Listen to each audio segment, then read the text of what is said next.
അയ്യോ, big boss ഇറങ്ങി interview എടുത്തില്ലല്ലോ ഇതുവരെ. എന്താ പറയുന്ന, ന്യായീകരിച്ച് മെഴുകുവാണ്. ആരാടോ തന്റെ അടുത്ത് ഒരു ഡീസൽ പാർട്ടിയാ. Hi Jasmine. പ്രേക്ഷകരുടെ ഏറ്റവും കൂടുതൽ ഇഷ്ടവും ഏറ്റവും കൂടുതൽ വെറുപ്പും നേടിയിട്ടുള്ള ഒരു കണ്ടസ്റ്റന്റ് ആയിട്ടാണ് ജാസ്മിനെ വിലയിരുത്തുന്നത്. പുറത്തേക്ക് വന്നു, ഹാങ് ഓവർ മാറി. എന്താണ് ഇപ്പോഴത്തെ ഒരു അവസ്ഥ? ഗൂഗിൾ പേ തൊപ്പിനി ഒന്ന് തടിച്ചു കൊടുത്തല്ലോ, ഇപ്പോ കൊടുക്കാറുണ്ടോ? കൊടുക്കാറുണ്ടോ? എന്തോ കൊടുക്കാറുണ്ടോ?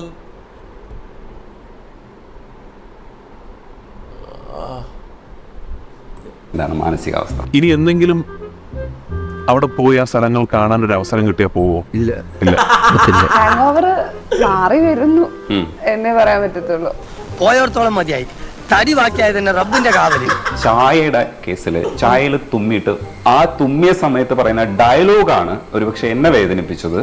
കുഴപ്പമില്ല, ടേസ്റ്റ് കൂടും, ആരും കണ്ടില്ല എന്നും പറയുന്നുണ്ട്. ഞാൻ പറഞ്ഞല്ലോ, ഒരു അബദ്ധങ്ങളുടെ ഒരു ഘോഷയാത്ര തന്നെയാണല്ലോ അതിന്റെ ജീവിതം. പിന്നെ ഞാൻ എന്തെങ്കിലും പറയുമ്പോ ഈ എന്തെങ്കിലും കൗണ്ടർ അടിച്ച് വിടുന്ന ഒരു സാധനമുണ്ട്. ഇതൊരിക്കലും ഞാൻ എന്നെ ന്യായീകരിക്കുന്ന ഒരു സാധനമല്ല. സത്യം പറഞ്ഞാ വിശ്വസിക്കുമോ അറിഞ്ഞൂടാ, എന്നാലും ഞാൻ പറയാം. പിന്നെ ഞാൻ ശരിക്കും തുമ്മുന്നത് ചായക്ക് അകത്തോട്ടെന്ന് പറഞ്ഞാൽ ഞാൻ ഇങ്ങനെ നിന്നപ്പം തുമ്മിപ്പോയതാ. വ്യാഖ്യാനിച്ച് ജയിക്കാൻ ആർക്കും സാധിക്കും. എനിക്ക് വെള്ളം അലർജി എന്ന് പറയുമ്പോൾ പലരും കളിയാക്കും, ഈ വെള്ളം അലർജിയോ, കുടിക്കാൻ പറ്റത്തില്ലേ. ശരിക്കും എനിക്ക് വെള്ളം അലർജിയാണ്. മാസത്തിൽ 2 തവണ കുളിച്ചാലേ എനിക്ക് ജലദോഷം വന്നിടും, തന്നെ എനിക്ക് അലർജി. ഈ പ്രധാനപ്പെട്ട ഇയാള് ഇന്റർവ്യൂർ, ഞാൻ കാര്യം പറയില്ല, ഇപ്പോഴുള്ള ഇന്റർവ്യൂസ് മൊത്തം തീട്ടം പറ്റി പട്ടികളാണ്. കാര്യം പറയല, അയാൾക്ക് ആകെ റെസ്പെക്ട്ഫുൾ ആയിട്ട് ഇന്റർവ്യൂ ചെയ്യുന്ന ഒരാളെ ഇന്റർവ്യൂ ചെയ്യുന്ന ഒരേ ഒരു മനുഷ്യൻ ഇയാളെന്ന് തോന്നട്ടോ. ഇങ്ങനെ 2-3 ആൾക്കാരുള്ളൂ, ഒരു 2-3 ആൾക്കാരേ ഉള്ളൂ റെസ്പെക്ട്ഫുൾ ആയിട്ട് ഇന്റർവ്യൂ ചെയ്യുന്നത്. ബാക്കി എല്ലാം കണക്കാമത്തെ. കാര്യം പറയല, കണ്ടന്റുകളിൽ ഒന്നെന്ന് പറയുന്നത് ജാസ്മിൻ ഗബ്രി റിലേഷൻ ആയിരുന്നു. പുറത്ത് നിന്ന് വാപ്പ അതിനെ വിലയിരുത്തിയിരുന്നത്, നിങ്ങളുടെ ഈ കോംബോയെ വിലയിരുത്തിയിരുന്നത്, ആ കളിയിൽ അങ്ങനെ ഒരു ഗെയിം കളിക്കാൻ ശ്രമിച്ചു ജാസ്മിൻ, പക്ഷെ അത് ഓവർ സ്മാർട്ട്നെസ് ആയിപ്പോയി എന്നാണ്. ജനസംസാരം അങ്ങനെയാ. എന്റെ എല്ലാ മാനവും പോയി. പേര് അവിടെ ഞങ്ങളുടെ അടുത്ത് പറയുന്നുണ്ട്, നിങ്ങൾ തമ്മിൽ പ്രേമമാണ് അല്ലെങ്കിൽ ഇഷ്ടമാണെന്ന് പറഞ്ഞാൽ തീരാവുന്ന പ്രശ്നമേ ഇപ്പൊ ഇവിടെ ഉള്ളൂ. നിങ്ങൾക്കത് പറയാൻ പറ്റില്ല. സത്യമാണെങ്കിലും എനിക്ക് അംഗീകരിച്ചു കൊടുക്കാൻ പറ്റുമോ?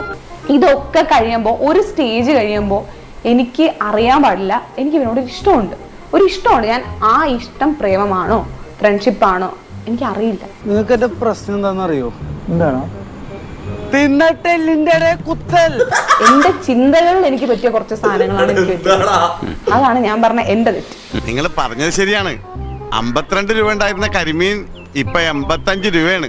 ഇക്കണക്കിന് എങ്ങനെ ജീവിക്കാം? 70 ക്യാമറ നമ്മളെ കണ്ടോണ്ടിരിക്കുക. അതിനകത്ത് ഈ കൈ പിടിക്കുന്ന ഒന്നുമല്ല ഞങ്ങളുടെ മാറ്റർ. ഞങ്ങളുടെ കണ്ണിൽ ആ ഒരു ഇഷ്ടമുണ്ട്.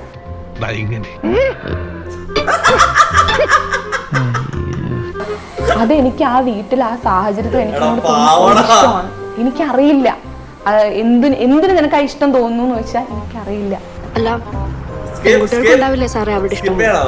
മനസ്സമ്മതം കഴിഞ്ഞ് കല്യാണത്തിനെന്ന് ഒരുത്തിനെ മൂഞ്ചിച്ചിട്ടല്ല ഇഷ്ടം കാണിക്കേണ്ടത്. എന്നാ പിടിച്ചു വെക്കാതെ നിനക്കങ്ങ് പ്രേമിച്ചൂടെ? പറ്റില്ലല്ലോ. ഞങ്ങൾ രണ്ടുപേരെയും കാസ്റ്റ് വേറെയാണ്.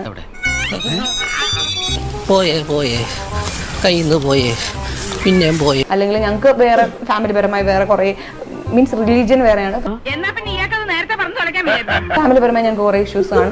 ഞങ്ങൾക്ക് ഒരിക്കലും കല്യാണം എന്നുള്ളൊരു സാധനം ഞങ്ങൾക്ക് നടക്കില്ല. എന്നെ തേച്ചതാണല്ലേ? അത് നടക്കും അല്ലെങ്കിൽ അതാവും ഇതാവും എന്ന് പറഞ്ഞ് ഞാനൊരു കള്ളം പറയുന്നതിലും വൃത്തിയല്ലേ. ഞാൻ കറക്റ്റ് സത്യം. കോൾ ജാസ്മിൻ നമ്പറൊന്നും ഇല്ലടാ, നമ്പറൊന്നുമില്ല. മെസ്സേജ് അയച്ചു,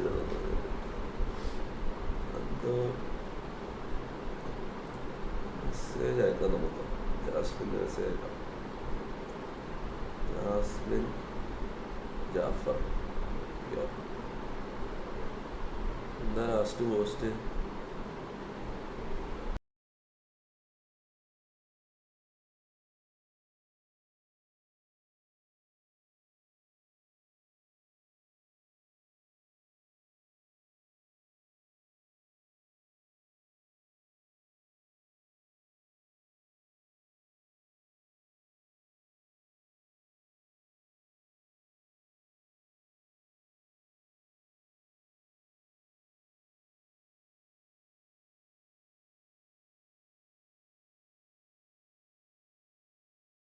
ഇന്റർവ്യൂ നോക്ക്. അവിടെ നോക്കാം.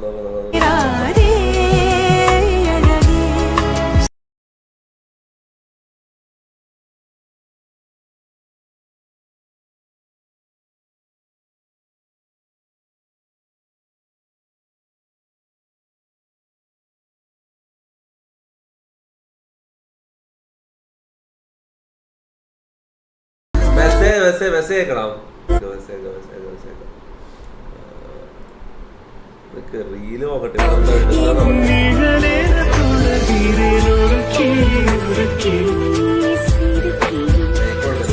ലൈക്ക് കൊടുക്കാം.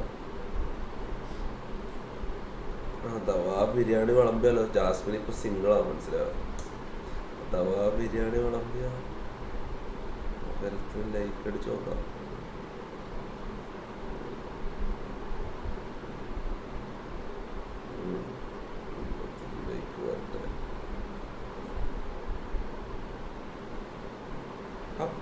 എടാ ഇത് ഞാൻ പിന്നെ പെട്ടെന്നൊരു ഇത് അയച്ചതാന്ന് കേട്ടോ. റിപ്ലൈ ഒന്നും കാണുന്നില്ല. എടാ ഇത് ഞാൻ വെറുതെ അയച്ചതാന്ന് കേട്ടോ. ഇത് കാര്യമായിട്ടല്ലേ, വെറുതെ അയച്ചത്.